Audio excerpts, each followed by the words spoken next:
সময় থাকতে ভালোবাসার মানুষের মূল্য দিতে শিখুন। এমনও তো হতে পারে সে আজ আছে কাল নাও থাকতে পারে। আজকে আমি তোমাদের এমন একটি স্টোরি শোনাবো যেটা শুনে আমি নিজেই চোখের পানি ধরে রাখতে পারিনি। আজকে এই স্টোরিটা লিখে পাঠিয়েছে ভাইয়াটার হয়ে আমি গল্পটা আপনাদের বলে শোনাবো। তো শুরু করি। বাহির থেকে আড্ডা দিয়ে বাসায় আসলাম। এমনিতে বাবা মা গ্রামে থাকে, চাকরির জন্য আমি শহরে কোনো এক ফ্ল্যাটে থাকি। কিন্তু রাত 9টা বাজলে বাড়ির থেকে কল দিত, বক বক করতো এত রাতে বাহিরে আড্ডা দেই কেন, অথচ তখন বাজে রাত 9টা।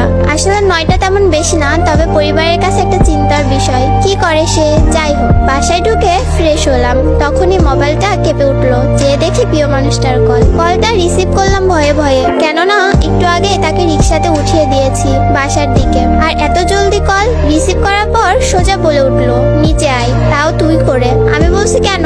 তার একটাই কথা, তুই নিচে নামবি নাকি আমি তোর বাসায় আসবো। বাসায় বারান্দায় গিয়ে দেখি রিক্সা নিয়ে বসা সে। তার বায়না তাকে বাসায় দিয়ে আসতে হবে। বললাম তুমি আগে কেন বলনি? তার এক কথা, নিচে নামবি না বাসায় ঢুকবো। বাসা থেকে বের হওয়াটা সহজ নয়, কেননা বাড়িওয়ালা করার নির্দেশ রাত 11টার পর বাহিরে থাকতে পারবো না, আর থাকলেও গেট লক হয়ে যাবে, ঢুকতে পারবো না। যাই হোক, রাত বাজে 9টা, হাতে এখনো আরো 2 ঘন্টার সময়। বের হয়ে রিক্সায় উঠে তাকে তার বাসায় নামিয়ে দেয়, আর সে ততক্ষণ আমার কাঁধে মাথা রেখে তার স্বপ্নের কথা বলে যাচ্ছে।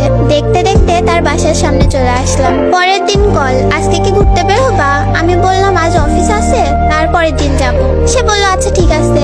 অফিস থেকে বাসায় ফিরলাম রাত 9টা বাজে। সারাদিন প্রিয় মানুষটার সাথে কথা বলতে পারিনি। ওর কথা ভাবতেই ওর ফোন আসলো। ফোন রিসিভ করলাম আর সে বলল, বাবু নিচে আসো, একটা সারপ্রাইজ আছে। আমি নিচে গিয়ে দেখি প্রিয় মানুষটা দাঁড়িয়ে আছে। উকি মেরে দেখছিলাম ওর হাতে কিছু আছে কিনা, কিন্তু কই, কিছুই তো দেখলাম না।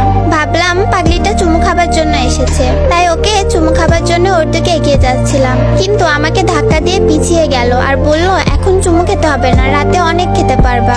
আমি বললাম রাতে অনেক খেতে পারবো মানে? সে বলল বান্ধবীর বাসায় থাকার কথা বলে এসেছে, আজ তোমার সাথে থাকবো।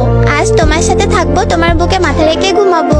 আমি একটু রেগে বললাম, উফ, কেউ দেখে ফেলার আগে যাও তো। সে জেদ করতে